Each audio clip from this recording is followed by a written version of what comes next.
Welcome back to my channel and a very warm welcome if you're new here. My name is Sophie and in today's video I'm going to be doing my January reading wrap up and I'm going to talk to you about all of the books that I read in the first month of the year. The books I read in January were also quite high ratings and I did also manage to find my first 5-star read of 2026 and that came right at the end of January.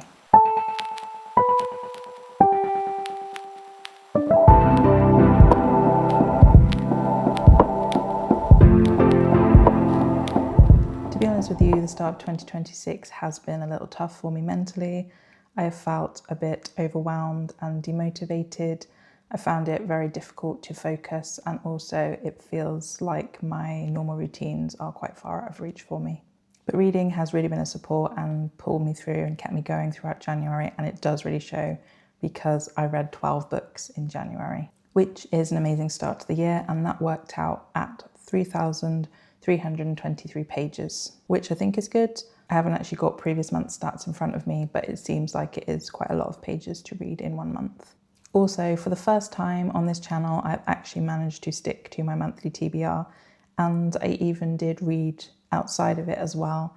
If you want to see me picking this TBR with the prompt cards, then do check the video out. I will link it below for you. I did also manage to go for a short breakaway to the Kent seaside with my family. The weather was absolutely awful. It was raining, it was windy, it was cold, but it was a really good chance to go for some walks in nature and to cozy up with some books. And it gave me a little bit of a boost, a little bit of a reset as well. So my very first read of 2026, which fulfilled the prompt of shortest book on your TBR, was a collection of poetry called Fairytales by Nikita Gill. So this is a poetry collection which kind of reimagines the fairy tales that are so ingrained in our society. There are no more girls who need rescuing by male saviours, and Nikita Gill does kind of blur the lines between heroes and villains as well. It does discuss the themes of abuse, self-love, toxic masculinity, eating disorders, mental illness and beauty standards. I'm not a big poetry reader, but I absolutely love Nikita Gill's poetry, and as you may know, Hecate, which is one of her mythology retellings, which is told in verse form, was one of my favourite books of 2025. So I would recommend this book if you're looking for some more modern poetry and poetry that kind of discusses themes that have been ingrained in fairy tales for a long time. And there's also some beautiful illustrations in this book, which I believe were drawn by Nikita Gill herself as well. And I did really enjoy this one, and I did give it 4 stars. But poetry is something that I would really like to get more into. As I said, I haven't read a lot, so I would like to read more over the coming years. So if you do enjoy poetry and you have any recommendations of poetry collections or specific poets I should check out, then please do let me know in the comments. So then I did stray from the TBR a little bit, as these next couple of reads were seasonal reads, so set in Christmas time. So I wanted to read them at the start of January rather than waiting for a whole year to read them again. So the first one was A Case of the Claws, and this is written by 4 different authors. So Catherine Aird, Edmund Crispin, Patricia Highsmith and Ellis Peters, and this is Classic Tales of Feline Crime. So these are 4 different very short stories which tell the story of a crime which involves cats. And I was really intrigued by this concept as I love cats. And I don't really read a lot of crime, but crime with cats does sound like something I would be really interested in.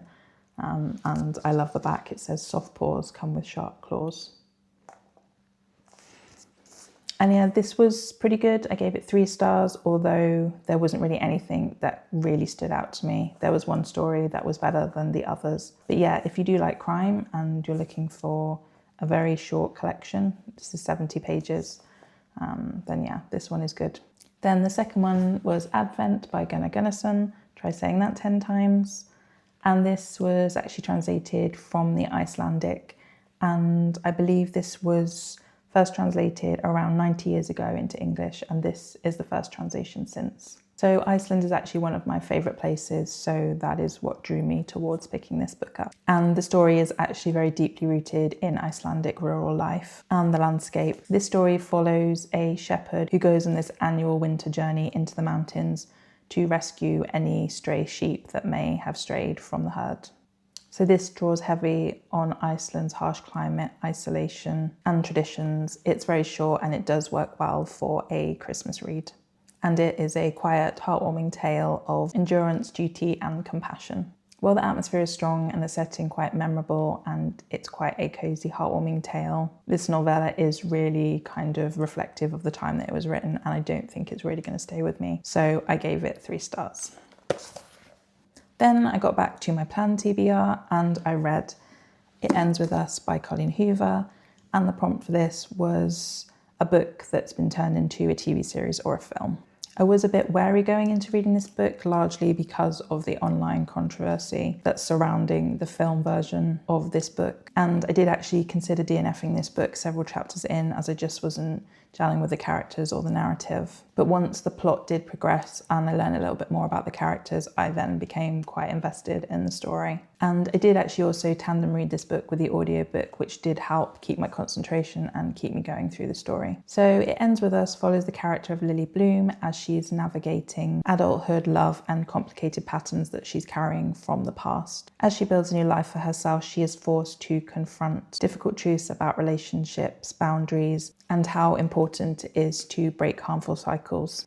So the story focuses on emotional growth and the choices that shape who we become. I feel like Colleen Hoover does actually handle the heavy themes that are in this very well. I understand that she wrote this book with inspiration from her mother's experience with domestic violence, and actually this makes the story very impactful.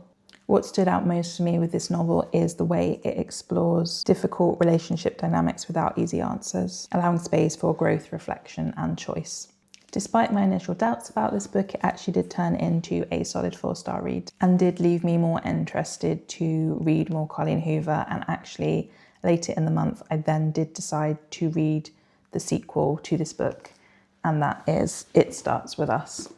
This picks up very shortly after the ending of It Ends With Us and kind of carries on the narrative, but this more focuses on healing, second chances and moving on from difficult past experiences. So I didn't necessarily think that we needed a second book. I did quite like the way that the first book kind of rounded off everything with a little bit of wondering what was going to happen to Lily Bloom's character. But this one does really bring resolution, so if you're a reader who has to have resolution in a story, this one is a really good companion to the first book. I did enjoy this one. It felt a little bit slower than the first one and I wasn't really as interested in the plot, but I did give it 4 stars as I do like that character of Atlas Corrigan, who this book centres around a lot. And I think it did ultimately do a really good job of concluding Lily Bloom's story. And I did read that Colleen Hoover feels quite disappointed about all of the controversy surrounding the film and how it's kind of overshadowed the book. And actually I do feel really bad for her, because I think that all of this kind of does overshadow the main themes of the book. And it's a novel about survivors of domestic abuse, and I think that the actors and the movie creators should have been a bit more sensitive about that topic and kind of really focused on that rather than the drama surrounding the 2 main actors. Have you read any Colleen Hoover novels? If so, do leave me some recommendations in the comments. Then I did again stray off the TBR, but I was looking for something a little bit cosy and comforting and a bit of an adventure read, and I did find that and more in the next book, which is Tusk Love by Thea Guanzon, which I did give 4 stars to. So this is described as a romantasy and is set in the world of Critical Role, which I have no prior knowledge of, but I think it is somehow related to Dungeons and Dragons, but do correct me if I'm wrong. So the story follows Guinevere, who is a merchant's daughter, and her future is supposed to be settled through an advantageous marriage. But on the Amber Road, her caravan is attacked, and the lovely brooding orc Oscar comes to her rescue. And he also has a troubled past, and these two are forced together, and she must travel with him to safety. They do face dangers, unexpected detours, and there is a lot of banter between these 2 characters. And gradually a slow burn romance emerges between the 2. And this challenges everything they thought about themselves. So this book is very trope heavy, but I actually did enjoy it, and it was really perfect to escape into this cozy, heartwarming adventure. I did love the world and the characters and the romance between these 2. So it did feel like a cozy adventure fantasy with some romance, and there was a little bit of spice in there too. So it doesn't really do anything new for the genre, but it is a very good time. So the next two books are actually two very chunky books that I decided that I was going to tandem read with the audio, and that worked out really well. So I would actually highly recommend doing this because you can switch between the audio and the book, and you can continue the story if you're busy doing anything else or you're not really feeling like you want to read with your eyeballs. And over the past few months, I have really struggled with concentration when reading, so this has actually really helped me focus on the book that I'm reading. So first up is Shield of Sparrows by Devney, and I did give this one 4 stars, and as you can see, this one is chunky. I think it's over 600 pages long, yeah. So it's 636 pages long. And I don't know how many hours that equated to, but it was quite a long audiobook. And this is a slow burn romantic fantasy, and we follow the character of Odessa, who is a princess of Quentis, and she ends up taking her sister's place and marrying the prince in the kingdom of Tura. So this is to kind of form a political alliance between the two kingdoms. So she travels with Prince Xavier and his enigmatic guardian, and she is really sent by her father to kind of spy on the rival kingdom. But she has to try and do this spying while navigating the monstrous lands of the other kingdom and finding out more secrets about the prince, and also starting to become attracted to the guardian. So what I loved most about this book was the world building. It was phenomenal. So it was so detailed, all of these kingdoms. I also loved the monsters that were part of this universe. And I really actually grew to love Odessa, and I really can't wait for the sequel, which I think is out in the next few months. So I'm definitely going to pick that one up. And then the second chunky tome was Bury Our Bones in the Midnight Soil by V. Schwab. And this was actually on the TBR, and it fulfilled the prompt of nature or nature elements on the cover. And I had a really good time with this. I did give it 4 stars. So again, this is, I think, is this over 600 pages as well? Not quite. This is 535. So again, a chunky book, which I did tandem read the audio. So I gave this 4 stars, and this is marketed as toxic lesbian vampires. And it does live up to that description. There are a lot of toxic characters in this book, but they are vampires, so that is kind of expected. But we follow the stories of 3 different women in this. So we have Maria in 1500s in Spain, Charlotte in the 1800s in London, and then Alice in Boston in the present day. And I did really enjoy this. It was a little bit slow to build, and sometimes you weren't really sure where the story was going, but V. Schwab does such a good job at interlinking these 3 characters together and their lives, and you see how they interconnect. I think I did really prefer Maria and Charlotte's point of views, and I think Alice's felt a little bit disconnected from the other 2, but there were also some shocking, very upsetting moments in this book which made me sob. I did love how these women's lives were woven together, and I loved the prose and the structure of the novel. And I would definitely recommend this if you love books in the vampire genre. Then next up, I read another mythology retelling, and again, this is a story of Medusa, which I've been interested in quite a lot recently. And this is I, Medusa by Ayana Gray. And this is kind of, it's marketed as adult, but it did feel quite young adult. So the themes are very much adult themes, but it did feel a little bit more targeted to a younger audience. So maybe kind of like new adult. But this, once again, tells a story of Medusa, but it does a great job at refreshing this story and making it really new and bringing it right into the present. So this is Ovid's interpretation of Medusa, which I don't actually think I have read so much as Homer's interpretation of Medusa. I do also love how Ayana Gray has brought such diversity to this character. So Medi is a young Black woman, and I feel like Ayana Gray has really spotlighted the experiences of young Black women in this novel. So this story kind of follows Medusa, or Medi, and as she grows up as mortal in a family of non-mortals. And it kind of starts with her relationship with her sisters and her mother and father. And then she ends up going to serve as an acolyte in Athena's temple. And then that's where she's kind of exposed to more of the world and more of the horrors of what happens in the world. So Medi is actually a very naive character in this, so she has no idea about sex, and she does discover this while she is at Athena's temple, and then she does end up becoming kind of involved with Poseidon, but Poseidon is very much a predator in this, and he really does prey on the fact that Medusa is very naive about everything. And a lot of this book's discussion was also surrounding consent. And yeah, Medusa is only a teenager and Poseidon is really preying on that. And then Medusa gets punished for this by Athena and then turned into the monster of Medusa that we know. And I did really love how modern this felt, but also it felt very rooted in the ancient world. And this, again, is a story that's been told multiple times, but I do think this was one of the more unique stories. And I knew what was going to happen at the end, but it was still very devastating. But I did kind of want a little bit more after Medi's transformation. I wanted to see a little bit more about what she did in that time. It feels quite rushed until the end. But I did feel very disappointed again in Athena and how she is really not standing up for other women, but punishing them. And then I read another book, which is kind of a retelling, but this time a retelling of Swan Lake Ballet. And this is A Treachery of Swans by A.B. Poranek. So I did read another book by this author. I can't remember what the name is, but I didn't really enjoy that so much. So I was a little bit reluctant about picking this one up. But actually, this was a really good story. So I gave this one 4 stars. So this was a Sapphic Swan Lake retelling, and it did again feel quite targeted at younger readers.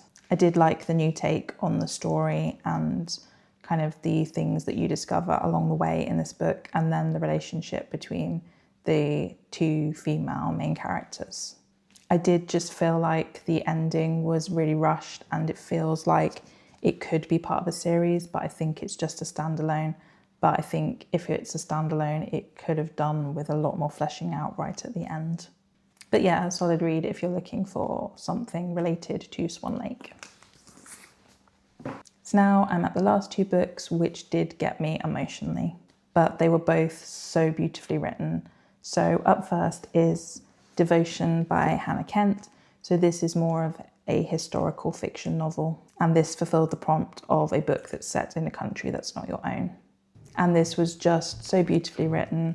Hannah Kent is so good at writing beautiful and engaging prose. So this follows the story of Hannah, who is an old Lutheran, and she lives in an old Lutheran community in Prussia. But there is a lot of negative sentiment towards this community, so they have to kind of worship in private. But Hannah is nearly 15 and she is really starting to feel the pressure of womanhood. So her parents are very much looking for a husband for her so that she can get married and have children. But Hannah she loves nature and she doesn't really get on with any of the other girls in the community. And she certainly isn't thinking about becoming a wife. And then we meet Thea and everything changes for Hannah, and this is really a love story between these 2. And there is kind of a little bit of witchcraft theme in here as well, as Thea's mother actually is a healer, but we discover that she also has a specific book that she uses to help with her healing. And then one day the community are offered safe passage to Australia, which would give them the freedom to practice their religion in the open and not have any restrictions. So the middle part of this book focuses on the journey to Australia. And there was a massive shock twist that I was not expecting, and it really broke me. So I'm not going to spoil it for you, but it kind of completely changed how the narrative was told. So the whole narrative is told from Hannah's perspective, but after that event, she is kind of more of an onlooker into what is happening in this novel. But this is really a love story and about the bonds that can't be broken between 2 people. And it's also about womanhood and deciding that you don't want what society has planned out for you. And it did have me sobbing at the end, but I would definitely recommend this if you like historical fiction. And then the final book that I read in January, which became my first 5-star read of 2026, is the Woodsmoke Women's Book of Spells by Rachel Greenlaw. and I really loved this. I didn't really know if I was going to give it 5 stars while I was reading it, but just Rachel Greenlaw is such a beautiful writer. The writing is so descriptive and lyrical, and that was really what kind of made it a 5-star read for me. So this is similar in atmosphere to books like Practical Magic, and it's really no surprise that I gave this 5 stars. So this follows a family called the Morgan Women, and they live in this place called Woodsmoke, and there is a curse. So we kind of follow different generations of this family. So there are Cora and Ivy, who are sisters, and then we have Carrie, who left Woodsmoke and has returned, and she is the one who is going to be cursed. But it looks at her relationship with her best friend Jess, and Jess is actually now married to Tom, who was dating Carrie, and we do find out what actually happened between those people. But it is really about kind of sisterhood and family and the importance of finding a place that you belong in. And what I did love about this one is it's actually set in the UK. So normally these kind of books would be set in the US, and I really loved kind of the UK elements. So Woodsmoke is a made-up town in the UK, but I loved how she described the setting, and the place was also a character of its own. So yeah, I love this one, and it joins my favourite books, Practical Magic by Alice Hoffman and Garden Spells by Sarah Addison Allen. So I definitely recommend that if you like magical realism, if you like magic and a lineage of witches and kind of finding your place. So that is everything that I read in January. February is feeling like it's not going to be as successful as January, as I am still feeling it mentally and I'm struggling to get through books. But I don't think I'm in a slump. I think it's just slow progress. My TBR cards also wanted me to continue with the tragic romance theme from January. Thank you so much for watching and staying till the end. Please do leave me a comment below and let me know what you read in January, and I will see you next time. Bye.